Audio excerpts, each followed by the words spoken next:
We're here in sunny San Diego, and this is the all-new 2022 Hyundai Ioniq 5. The Ioniq 5 is the first from Hyundai to be built on its eGMP all-electric platform. This platform will ultimately underpin the upcoming EV6 from Kia, as well as the GV60 from Genesis, plus future larger vehicles from all three of those brands. Today, we'll take the Ioniq for a drive to get some initial impressions on its performance, tech, and rather unique interior. We'll also see how it compares to its nearest EV competition in terms of price, cargo space, and critically, range. But first, let's get into some vital stats about the Ioniq itself. The Hyundai Ioniq 5 comes with two different battery sizes. The standard range SE has a 58 kilowatt-hour battery with 220 miles of range. That version is only available in rear-wheel drive. The rest of the lineup is available in rear-wheel drive or all-wheel drive and has a 77.5 kilowatt-hour battery. Range for a rear-drive big battery car is 303 miles. The Ioniq 5 has a longer wheelbase than Hyundai's gasoline-powered Palisade, making the car quite roomy inside. There's plenty of room for stuff and things, plus enough room to seat normal-sized adults in the front and rear. Representing Hyundai's next generation of EVs, the Ioniq 5 has retro-futuristic looks and an interior that is large and comfortable, perfect for road trips. Hyundai even claims that this crossover will charge faster than any other EV in the segment, which should be handy for cross-country jaunts and just longer commutes. But, do all of these claims stand up? Let's take the Ioniq 5 for a drive and find out.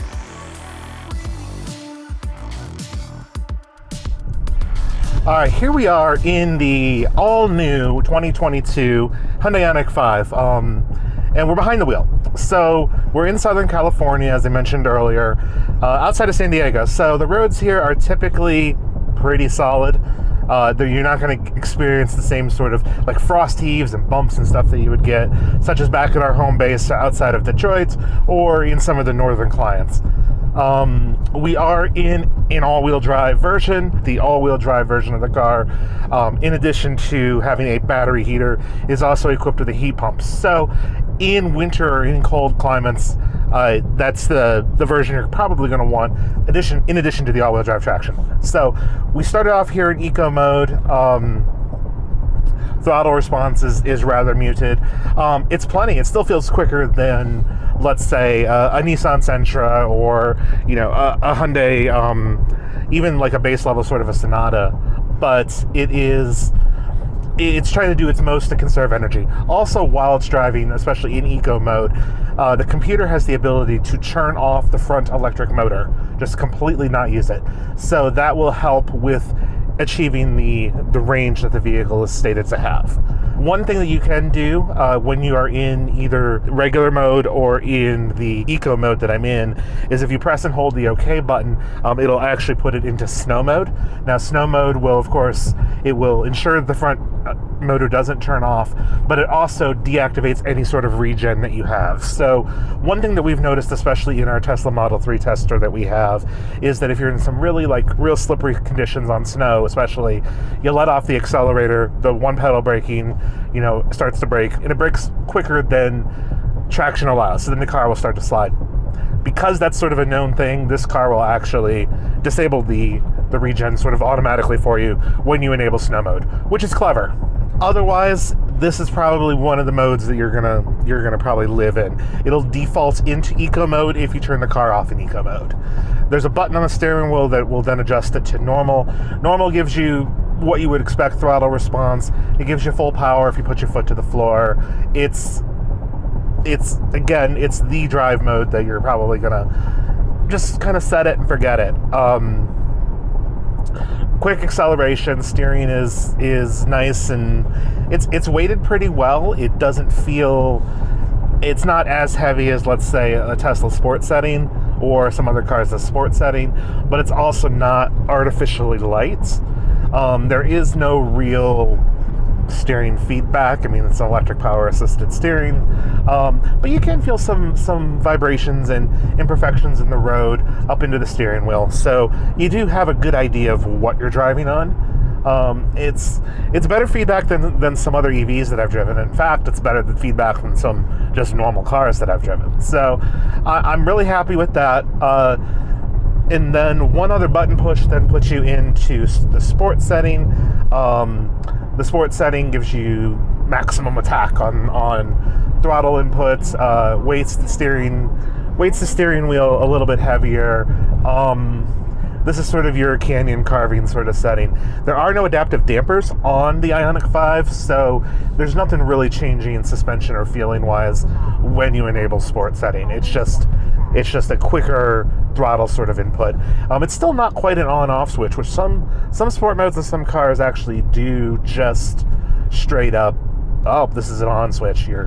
There's some progressiveness to this, which I do appreciate, which makes it feel sporty without losing some of the feel that you have. So in some cases, and there's some cars that I would drive, let's say with a sport throttle response but a lighter steering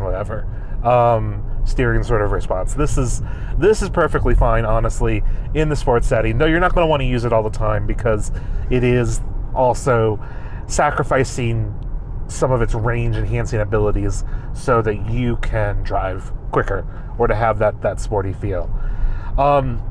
Tackling some of these mountainish sort of roads and some of these canyon roads and whatnot here outside of San Diego.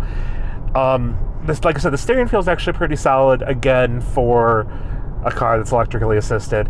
The one thing the car doesn't do really well is hide its weight. It feels heavy, and even when you start tackling some corners quickly, like, you can feel the size of this vehicle. Now, it has a longer wheelbase than a Hyundai Palisade, which is a little bit deceptive when you first look at photos. You think this is going to be more of a sporty hot hatch, and it's actually quite large.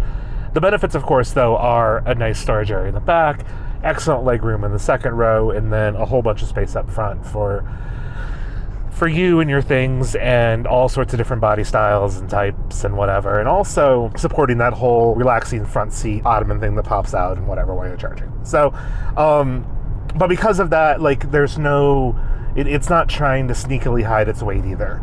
And you only really notice when you're, like, really bombing down a road, but it's there. The EV6 from early European reports is probably going to be a little bit more sporty, but this is by no means not fun.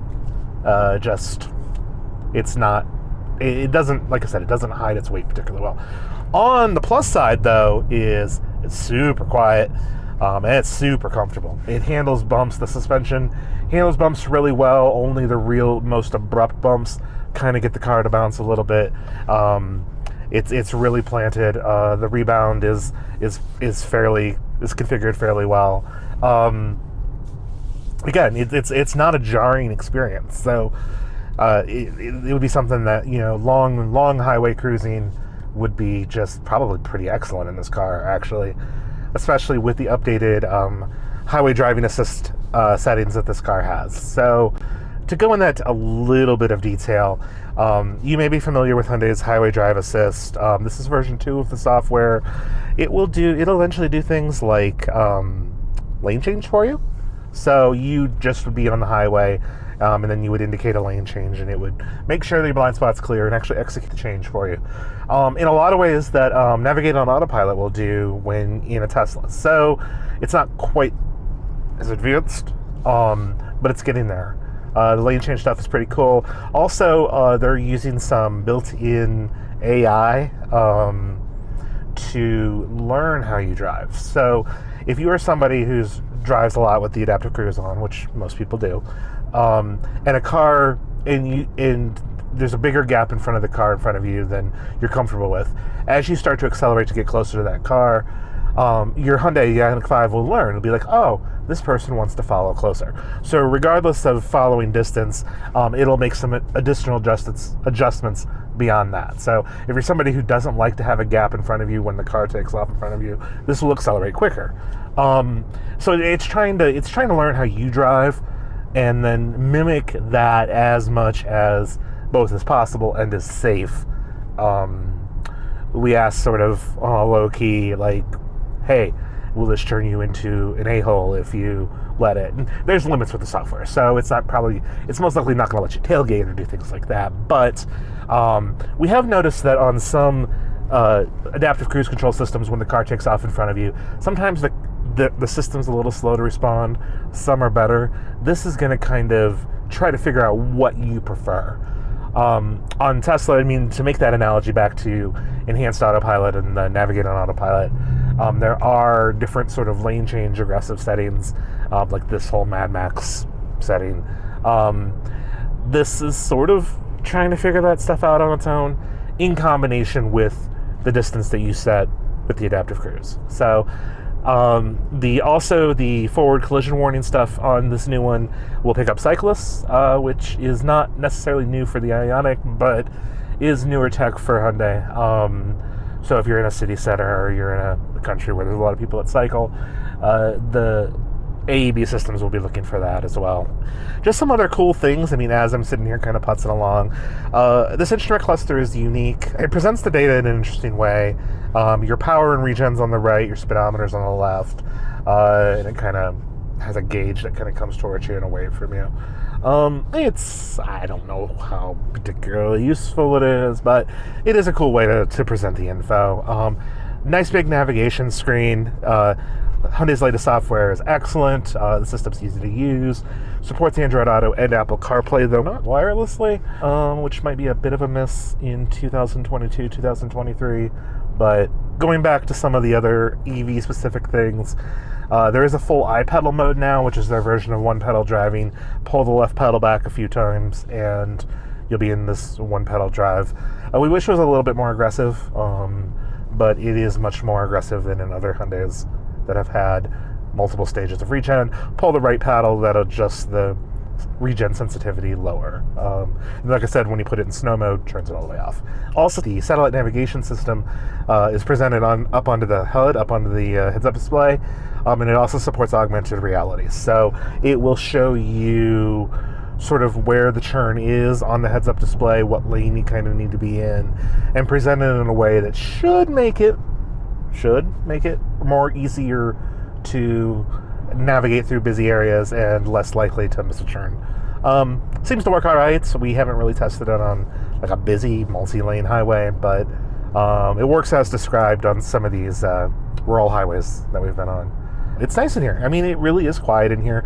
I like the big panoramic roof. I like there's a shade that can automatically close it. It's closed now. That's something Tesla doesn't offer. I like the extra sort of space up front here, which is nice. This whole sliding console is great. I mean, there's really a lot to like about this car. It has a bit of a quirky concept car exterior, but inside it's Hyundai standard fare, which is these days really pretty good. Everything is easy to use. Everything's where you expect it to be. It's really just a nice place to be. So it'll be interesting to compare this to the EV6 that hopefully we'll drive early next year, which is designed to be a little bit more of a driver's-focused sports car. But as for a family commuter that's an EV, this might be the winner, especially because you can get it with all-wheel drive. It'll be reasonably efficient in the winter thanks to the built-in battery heater and heat pump. The 800-volt architecture, which I didn't go into a lot of, is state-of-the-art. It's the future, and it allows the car to charge at up to 350 kilowatts. So Porsche Taycan caps out at like 270. There's some cars that'll go all the way to 300. This, in theory, should go all the way to 350 if you're at an Electrify America station that supports it. Hyundai claims that's a 10% to 80% charge in 18 minutes. On a recent road trip over the summer, I sort of timed how long it took to stop at a rest area, plug in, walk inside, use the facilities, buy a drink and come back out. It took me 12 minutes, so this could be it. I was really excited to drive this car this year. I'm glad that Hyundai was able to get us into the car before the end of the calendar year, because this really feels like a next generation EV. The 800-volt architecture, while it's something a normal owner won't necessarily understand, they'll appreciate it with the much, much faster charging rate. And with 250, 270 miles, up to 303 on the rear drive long range.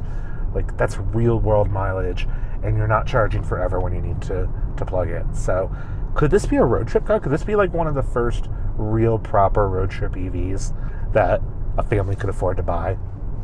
It's possible. And one of the biggest feedback sort of complaints that I hear when I'm talking about using a one EV, one car household is what happens if I do need to take a road trip.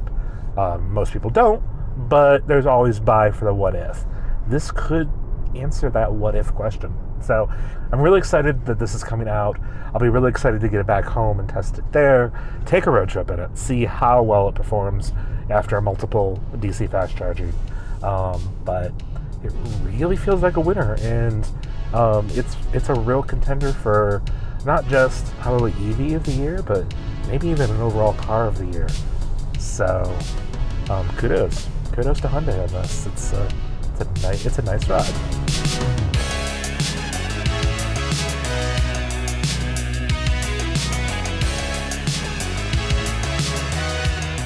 As you can see, the performance of the Ioniq 5 backs up its space-age looks with plenty of room for your family, fast charging speeds, and features that you won't find anywhere else in the segment. The Ioniq 5 starts at $40,925, including delivery for the standard range SE model. Standard equipment includes Hyundai's advanced driver assistance technology, fast charging capability, and support for Android Auto and Apple CarPlay.